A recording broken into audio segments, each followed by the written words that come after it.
नमस्कार साथियों। हम जानते हैं कि हर स्तर के बच्चे खिलौनों तथा खेलों से उत्साहित होते हैं। विज्ञान अवधारणाओं के शिक्षा अधिगम के लिए खिलौनों या खेल आधारित शिक्षा शास्त्र एक अच्छी रणनीति हो सकती है। ये शिक्षार्थियों के बीच विभिन्न कार्य क्षेत्र जैसे संज्ञानात्मक, मनोप्रेरणा, भावनात्मक, संचार आदि के विकास में मदद कर सकते हैं। इसलिए शिक्षण अधिगम प्रक्रिया के दौरान हम जो भी रणनीति अपनाएं, पहली आवश्यकता है कि अपने छात्रों के बारे में जानना और एक शिक्षक के लिए उनके साथ तालमेल स्थापित करना बहुत महत्वपूर्ण है। छात्रों को शामिल करके आप विभिन्न कार्यों की योजना बना सकते हैं। हम जानते हैं कि कुछ छात्र सामग्री एकत्रित करने में अच्छे होते हैं, कुछ कला और शिल्प में निपुण होते हैं, कुछ प्रयोग करने में रुचि दिखाते हैं और कुछ बहुत अच्छी तरह से संवाद करते हैं, और उदाहरण तो अनंत हैं। शिक्षण सीखने की प्रक्रिया के दौरान जब हम देखते हैं कि छात्र इस तरह का व्यवहार दिखा रहे हैं, तो इसका मतलब है कि उन्होंने विज्ञान सीखने की प्रक्रिया में खुद को शामिल कर लिया है।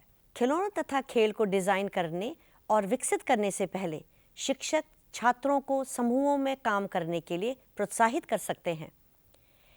उन्हें ये सुनिश्चित करना चाहिए कि विभिन्न पृष्ठभूमि और क्षमताओं के बच्चों के साथ समूह बनाएं। विशेष आवश्यकता वाले बच्चे यानी कि चिल्ड्रन विद स्पेशल नीड्स, इन बच्चों को भी खेल खिलौने बनाते समय समान अवसर दिया जाए। अब हम विज्ञान से एक उदाहरण लेते हैं। हम एक खिलौना डिज़ाइन और विकसित करने जा रहे हैं। आइए समझें कि हमें इस खिलौने को कैसे डिज़ाइन और विकसित करना है। मेरे साथ डॉक्टर रविजोत संधू, जो कि दिल्ली नवयुग स्कूल में कार्यरत हैं। डॉक्टर रविजोत संधू, अभी तक जो मैं बात कर रही थी कि खिलौना जो है या खेल जो है विज्ञान को रुचि बच्चों में उत्पन्न करता है, तो ये जो हमने खिलौना बनाया, मेरा पहला प्रश्न आपसे ये है कि ये हमने बनाया कैसे। इसके डिज़ाइन के बारे में बात करें। डिज़ाइन को बताने के बाद आप ये बताएं कि इसको हमें खेलना कैसे है, और फिर आगे मेरे बहुत सारे प्रश्न हैं। तो पहले हम डिज़ाइन की बात करें। जी, ये जो विज्ञान अवधारणाओं के शिक्षण अधिगम के लिए जो ये खिलौना बनाया गया है, ये बहुत ही प्रभावी उपकरण है और मैं अपने अनुभव साझा करने के लिए बहुत ही उत्साहित हूँ। मैं दर्शकों को बताना चाहूँगी कि बहुत ही आसानी से वे अपने बच्चों को, छात्रों को शामिल करते हुए उनकी मदद से ये खिलौना बहुत आसानी से बना सकते हैं।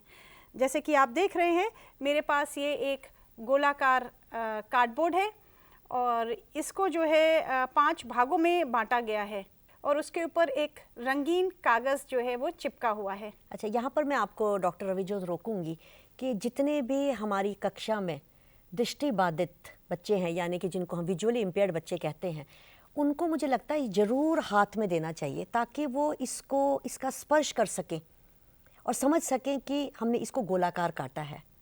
बिल्कुल, ये तो आपने मेरे मन की बात कर दी और ऐसा करने के लिए हम ज़रूर बच्चों को प्रोत्साहित करेंगे कि वो अपना जो है इसका शेप को महसूस करें। और चलिए हम आगे चलते हैं। जैसे कि मैंने बताया कि इसको हमने 5 भागों में बांटा हुआ है, तो वैकल्पिक रूप से ये सुनिश्चित कर लें कि हम इसको जो है थोड़ा सा स्पर्शनीय बनाने के लिए कुछ ऐसे सामग्री का इस्तेमाल करें कि बच्चा जो है उसको स्पर्श करके भी इस भागों को महसूस कर सके। यहाँ पे मैंने 3D मार्कर का इस्तेमाल किया है। अगर 3D मार्कर हमारे दर्शकों के पास ना हो तो क्या करें? हाँ, यदि 3D मार्कर नहीं उपलब्ध है तो हम मोम या धागा इत्यादि का भी इस्तेमाल कर सकते हैं। जो भी हमारे आसपास की वस्तुएं हैं, जो स्थानीय रूप से उपलब्ध वस्तुएं हैं, उनका इस्तेमाल बच्चे कर सकते हैं। तो फिर क्या, फिर तो हम चाहें तो टहनियों का इस्तेमाल कर सकते हैं, हम चाहें तो मोती इस्तेमाल कर सकते हैं। लेकिन हाँ, ये ज़रूर हमें ध्यान रखना है कि जो भी सामग्री हम यूज़ करें वह एनवायरनमेंट फ्रेंडली हो। हाँ बिल्कुल, मैं थोड़ी सी इस बात को आगे बढ़ाते हुए कि बच्चे जो है वो दूर दराज गांव में बैठे हुए बच्चे भी जो है वो स्थानीय सामग्री जुटा सकते हैं, जैसे कि नारियल फाइबर हो गया या पतले बांस के बेत हो गई। तो इस तरीके की सामग्री का इस्तेमाल करते हुए वो ये विज्ञान टॉय बहुत ही आसानी से बना पाएंगे। तो अब ये हमारा जो है 5 भागों में बट गया। अब प्रत्येक भाग में हमको लिखने हैं नमक के घोल, नमक के विलयन के नाम। जैसे कि आप देख रहे हैं यहाँ पे हमने लिखा हुआ है आयरन सल्फेट विलयन, और एल्युमिनियम सल्फेट विलयन, लेड नाइट्रेट विलयन, कॉपर सल्फेट विलयन और जिंक सल्फेट विलयन। और दोबारा मैं दर्शकों को जो है वो बताना चाहूँगी कि इस बात को ज़रूर सुनिश्चित कर लें कि वैकल्पिक रूप से हमें इसको ब्रेल लिपि में भी ये नमक के विलयन के नाम लिखे जाने चाहिए। जैसे कि आप देख रहे हैं ये दूसरी डिस्क में हमने ब्रेल लिपि से लिखा हुआ है। अब हमारा ये बेस जो है, हमारा खिलौने का बेस तैयार हो गया। अब आगे चलते हैं। इसके लिए आपको एक लकड़ी की पट्टी लेनी होगी। छोटी सी लकड़ी की पट्टी लेकर उस पर रंगीन कागज़ चिपका दीजिए। और अगर रंगीन पट्टी ना हो या लकड़ी की पट्टी ना हो तो हम कार्डबोर्ड का इस्तेमाल कर सकते हैं। बिल्कुल, कार्डबोर्ड का इस्तेमाल कर लीजिए। आप जैसे कि 2 चार्ट पेपर्स को जो है चिपका लीजिए। आप अखबार का इस्तेमाल कर सकते हैं। जो भी उपलब्ध वस्तु है आपको एक पट्टी के रूप में लेनी है। थोड़ा सा उसको एरो की शेप दे दीजिए और 12 भागों में इसको विभाजित कर लेना है। और हर भाग में आपको धातु के जो प्रतीक चिन्ह हैं उनको लिखना है। जैसे कि आप देख पा रहे हैं कि यहाँ पे जो है धातुओं के सिंबल्स जिसको हम कहेंगे वो लिखे गए हैं। तो ये हमारी तैयार हो गई है बीच की लकड़ी की पट्टी। अब ये जो हमने बेस तैयार किया था, इस बेस के सेंटर में एक थोड़ा सा हमने छिद्र बनाकर और हमने एक लोहे की कील की मदद से इसको सेंटर में इस तरीके से संलग्न करना है कि ये स्वतंत्र रूप से जो है सर्कुलर डिस्क में जो है ये घूम पाए। यानी कि आपने जो ये सुई, ये घड़ी की सुई की तरह इसको इस्तेमाल कर रहे हैं हम। हाँ, यही कहना चाह रही हैं आप? बिल्कुल बिल्कुल सही। और अब मुझे पता चला कि आपने इस खिलौने का नाम विस्थापन घड़ी क्यों रखा है। बिल्कुल सही कह रही हैं आप। घड़ी की सुई की तरह ही ये हमारे बीच की लकड़ी की पट्टी जो है उसने घूमना है। डॉक्टर रविजोत, अभी तो आपने हमें ये खिलौने के बारे में, डिज़ाइन कैसे होना ये बता दिया। अब आप हमें इस खिलौने को किस तरह से खेलना है उन नियमों की थोड़ी सी चर्चा कर लें।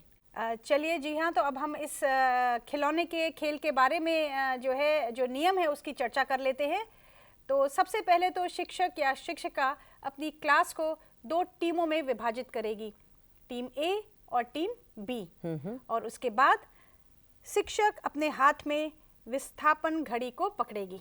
चाहे तो वो किसी विद्यार्थी की भी मदद ले सकती है। हाँ बिल्कुल, ऐसा भी किया जा सकता है। और उसके बाद प्रत्येक दल का एक सदस्य सूत्रधार यानी शिक्षक के पास आकर खड़ा होगा। ठीक है। और टॉस द्वारा पहला मौका मिलने वाली टीम विस्थापन घड़ी की छड़ी पर प्रदर्शित किसी भी एक धातु के नाम की घोषणा करेगी। ये मौका तो आप मुझे दीजिए। बिल्कुल। और मेरे हिसाब से अगर मैं देखूं तो चलिए, मैंने आयरन को सिलेक्ट किया, यानी कि लोहा।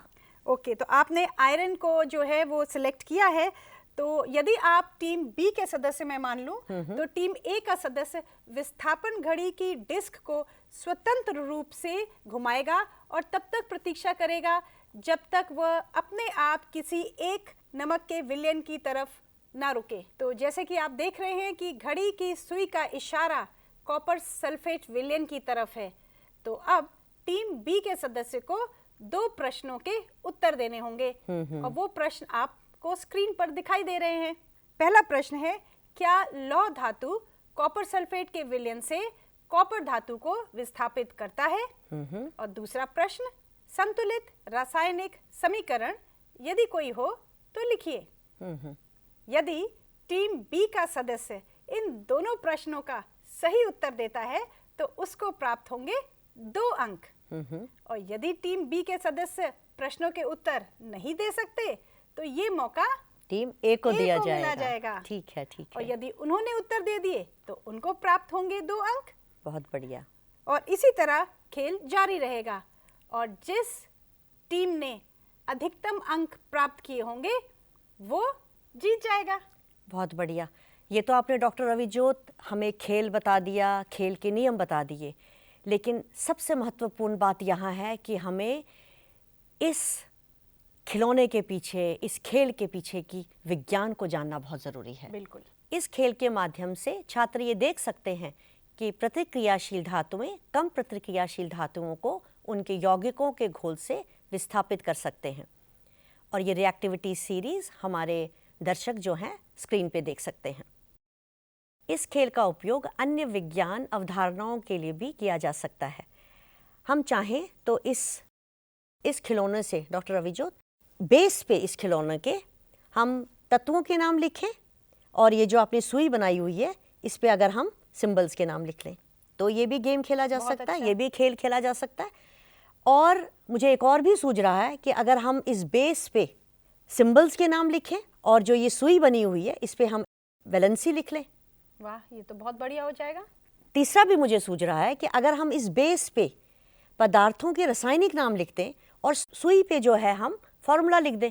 अरे वाह, ये तो देखिए 3 खेल तो मेरे को एकदम से मेरे दिमाग में आ रहे हैं। तो हमारे शिक्षक तो अनगिनत खेल जो है बना सकते हैं इसके द्वारा। मेरा एक और मानना है डॉक्टर रविजोत, आप तो रोज विद्यार्थियों के साथ रूबरू रहती हैं, रिसर्च स्टडीज़ भी कहती हैं और मेरा ये मानना भी है कि रिएक्टिविटी सीरीज जो है बच्चों को थोड़ी मुश्किल लगती है और ये हमारी रिसर्च स्टडीज़ भी बताती हैं और आपका तो रोज़ विद्यार्थियों के साथ आमना सामना होता है और आपने भी ये महसूस किया होगा। और इसको याद करने के लिए बच्चे क्या करते हैं, या तो कविता गढ़ लेते हैं या कहानी गढ़ लेते हैं या गाना गढ़ लेते हैं। बिल्कुल, हमने भी इस तरह की कोशिश की है और हमारे दर्शक जो हैं स्क्रीन पे देख सकते हैं। तो मैं आपसे ये अनुरोध करती हूँ कि आप अपनी मधुर वाणी में इस कविता को जरा पढ़ के सुनाएं। तो चलिए आपके सामने पेश है ये कविता, और जब आप अपने बच्चों के आगे ये कविता ऐसी रखेंगे तो उनको ज़रूर पसंद आएगी। और इसका शीर्षक है टिक टॉक विस्थापन क्लॉक। टिक टॉक विस्थापन क्लॉक, टिक टॉक विस्थापन क्लॉक। विस्थापन क्लॉक है बस एक ही सुई की घड़ी, धातुओं को हाथ पर लेकर चली। नमक का विलयन इसकी जमी, सुनी घोषणा धातु की, चल पड़ी सुई जी अपने लवण का विलयन ढूंढती हुई। ओह, लोहा धातु रुका, नीला है विलयन, सुनो कहा जाता है इसको कॉपर सल्फेट विलयन। हाँ जी, कॉपर सल्फेट विलयन। क्या लोहा धातु बनाए इसका हरा हरा विलयन? हाँ, विस्थापित किया तांबे को उसके लवण के विलयन से, लोहा धातु हटाता तांबे को कॉपर सल्फेट के विलयन से। हाँ, कॉपर सल्फेट के विलयन से। क्या कहें इसको, क्या कहें इसको, ये है बना नया रासायनिक विलयन, फेरस सल्फेट विलयन। हाँ, ये फेरस सल्फेट विलयन, यही तो है अभिक्रिया विस्थापन की।